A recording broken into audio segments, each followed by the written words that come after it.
Rodrigo Pacheco, muy buenas noches. ¿Cómo estás, mi querido Esteban? ¿Dónde andas? ¿Qué hay en el varo, en el mundo del varo? Salvo que ocurra un terremoto, espero que hoy nada nos interrumpa, No, mi calla querido boca. Esteban. Sí, Ya, no, ni ya lo menos. estaba escuchando las Sí, aventuras de Roger. fue horrible aquello. Y cuando llegamos allá abajo, le tuve que dar pan a muchos amigos míos de Sonora que nunca habían vivido un terremoto. Y sí estaba. Ahí empecé a subir de peso. Se acabaron como 7 bolsas de pan. Oye, ¿qué hay en el mundo del varo, mi querido Rodrigo? ¿Sabes que hoy se dieron a conocer los datos del empleo formal de parte del INEGI? Son interesantes porque se crearon en agosto 111,000 puestos de trabajo formales ante el IMSS. Esto quiere decir una caída de 30% en comparación de agosto pasado. Sin embargo, si vemos el acumulado en lo que va de estos primeros 8 meses del año, vamos en 623,000 puestos de trabajo formales, lo que marca un avance de 1.1% comparado con el año pasado, con 2022. Salvo el 2021, que evidentemente hubo un aumento significativo después de la pandemia, después de la caída del 2020, pero digamos que estaríamos abajo de 2018.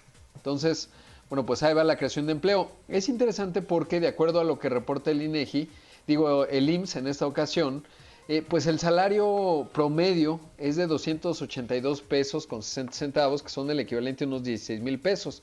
Por ahí está el salario en México. Es interesante porque me hace recordar que la manufactura de exportación, por ejemplo, paga en promedio 18,000 pesos mensuales. Entonces, pues muestra, digamos, que ahí es en donde, por un lado, se generan clases medias, entendiendo que de acuerdo a la clasificación del INEGI, todavía con la base 2013, la clase baja en promedio, así la clasificaban, tenía un ingreso promedio por familia, que no por individuo, de 11,000 pesos mensuales. Luego la clase media andaba en los 22,000 por familia y las clases altas arriba de 70,000, 77,000, si no me falla la memoria. Entonces, esto quiere decir que en parte lo que hemos observado en este 2023 en términos del crecimiento económico que hemos estado hablando a lo largo de estos días, Esteban, el 3.6%, se explica en parte, pues obvio, porque Estados Unidos no cayó en recesión. Eso implica una demanda interesante en las exportaciones, importante, obvio, pero también porque hay demanda agregada, digamos, del aumento que ha habido en el salario, tanto formal, y eso evidentemente arrastra el informal y eso ayuda. Ahora, la cosa es uno, que se sostenga en el tiempo.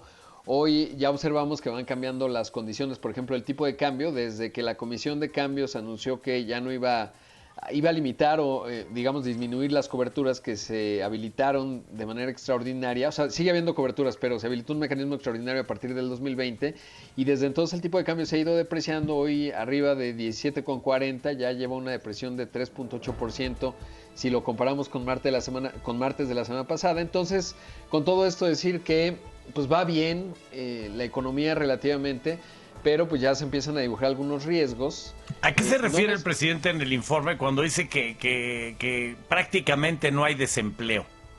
No, la verdad es que eso no corresponde mucho con la realidad.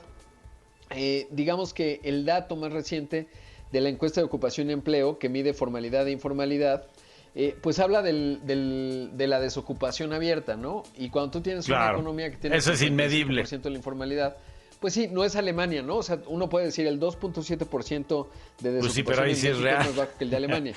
Gracias, Rodrigo. Son formales.